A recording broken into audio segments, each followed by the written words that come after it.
But now to the flooding that has hit large parts of the UK, and Labour has accused the government of being asleep at the wheel.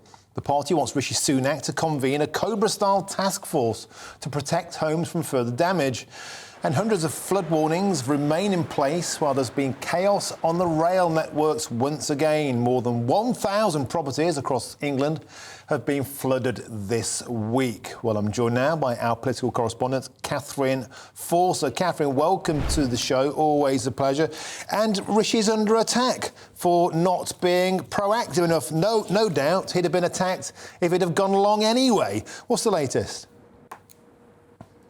I think you're absolutely right there, Martin. Of course, if the Prime Minister turned up in one of these flood-hit areas, that would take resources, it would be a distraction, it wouldn't be particularly helpful necessarily to people on the ground. But of course, the optics of it, being seen to take an interest, being seen to care, perhaps would play rather well. So yes, the Prime Minister is coming in for a bit of flack by the fact that he's been in the Midlands yesterday, in Stockport near Manchester today, but hasn't actually directly visited the flood-affected areas. Now, he was questioned about this a little bit earlier. Let's take a look at what he had to say.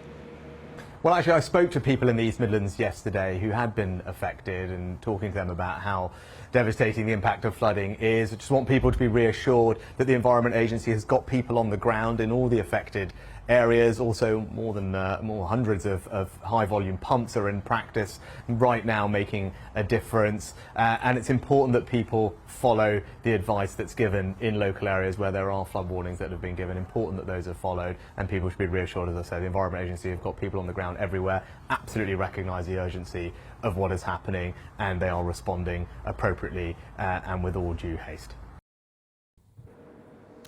So the Prime Minister saying the environment acting with all due haste. I'm not sure necessarily if it feels like that to people on the ground. And of course, opposition parties have been very quick to have a go at the government about this. A little bit earlier, Labour's Pat McFadden, Shadow Cabinet Office Minister, said that the government has brushed over the risk of flooding for too long and communities are paying the price. And Lib Dems saying similar.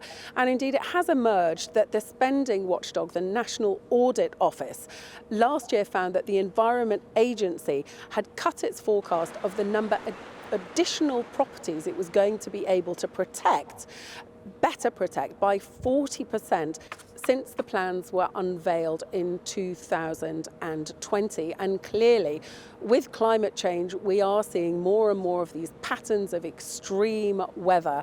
And I think there will be questions being asked as yet again we see people's homes and businesses flooded, with really devastating consequences for those people.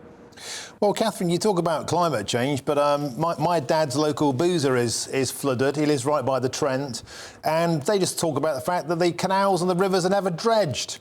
This is all avoidable stuff, but it doesn't get done. But back to the fact that Rishi Sunak is being attacked for not going. You will well remember in 2014, Catherine, when David Cameron turned up wearing his wellies to a flood, and then David Miliband felt duty-bound to go along wearing Ed Miliband went along wearing his wellies. You remember the Wally with the brolly, Steve McLaren, the England gaffer? These were the Wallies in the wellies. And in fact, Miliband got shouted at, he got barracked. People like saying, what are you actually doing here? Because unless you've got a massive sink plunger, or unless you've got to get in there, dive in and unblock the river, what's the point of actually going? So don't you think most of this actually, Catherine, is performative and politicians looking to attack Rishi Sunak? But actually, if he went down a place that's flooded across the Midlands now, no doubt he'd get a load of flack of his own.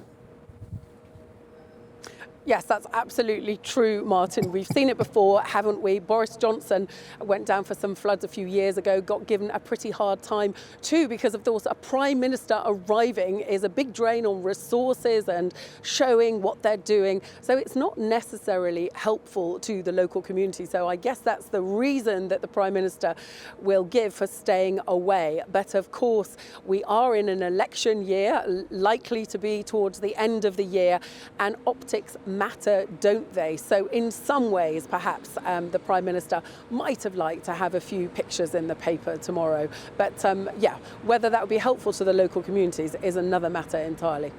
Superb stuff. Thank you, Catherine Forster. Let's cross now to our West Midlands reporter, Jack Carson, who's in Ironbridge in Shropshire. Jack, what's the local mood there? Are you up to your knees in water? Well, I'm not up to my knees, Martin, thankfully, because I'm on top of a bridge at the moment over the River Severn. But you can probably hear it in the background how quickly, of course, it is going downstream. Of course, there's this huge body of volume of water, around 450 tons a second of water, going down this river, which in multiple places has burst its banks, including here, where I am, just upstream from Ironbridge. You can probably see the Boat Inn pub over my shoulder. That is up to its windows in water. It was flooded over the past few days. It's been flooded since December. It's the third time it's happened this year. The owner, the landlord, has been talking about how devastated he is, and of course that's just one of the examples of one of the businesses. Of course, this flooding has impacted not only here in Shropshire but across the Midlands as well. Nottingham declaring that major incident over the concerns in the rising levels of the River Trent, levels that they've not seen there since around the year 2000. That's attributed basically to the tributary rivers like the River Derwent that go into it, meaning that in some cases, in 1/50s, caravan park had to be evacuated and more people evacuated overnight as well. Now, the good news is that over the course of the weekend it's expected that we are going to have that spell of drier weather, which means there will be the chance for these rivers and their levels to decrease, but that's not expected to happen for some time. OK, Jack Gosson, thank you very much. It's heartbreaking to see a pub flooded like that 3 times in 1 year. Heart goes out to the landlord there. Now, hundreds of flood warnings and alerts remain in place, and Derbyshire is one of the worst affected areas. And I'm joined now by Dave Loughlin, who's the Managing Director at Belper Town Football Club. I know Belper well. So, Dave, how badly affected is the area? More to the point, your club. I'm assuming you won't be playing your match tomorrow. Well, fortunately, we're away tomorrow in Consett in Northumberland, so that's not affected. But this is the third time now that we've been flooded in 4 years, and twice in the last 3 months. And quite honestly, it's heartbreaking that we have to go in and have a clean-up operation. We can see a photo of the latest damage caused to the outfield. I have to say the storm this time was not quite as bad as Storm Babette a few months ago, when we were totally inundated inside the building as well as outside. So it is heartbreaking, it's depressing, and we need to have a complete rethink now about how we actually operate as a business, because we can't carry on like this with trying to cope with the aftermath of floods every few months. We think it's going to happen at least every year, maybe every 2 years, but we need to think again about how we manage this process. Yeah, I mean, grassroots football, Dave, we know is under the cosh financially at the best of times, particularly after the pandemic. And do you feel there's a sense that so much of this could have been avoided, for example, with more effective drainage, more effective water management? Well, we have a conversation with the Environment Agency and with Severn Trent, and they say they're doing absolutely everything they can to mitigate against this sort of thing happening. But of course, it doesn't seem as though it's possible for them to do anything other than try and prevent the flow of water onto our land. There are flood defences north of us in Matlock, there are flood defences south of us in Derby, but in Belper itself, we are at the mercy of whatever the river throws at us. OK, well, Dave Loughlin, good luck with your away match tomorrow, good luck with the tidy up, and good luck for the rest of the season, and the best wishes to you. Sorry this has happened to you 3 times. 3 times in Shropshire, 3 times in Derbyshire. There's almost a pattern. Best of British and good luck.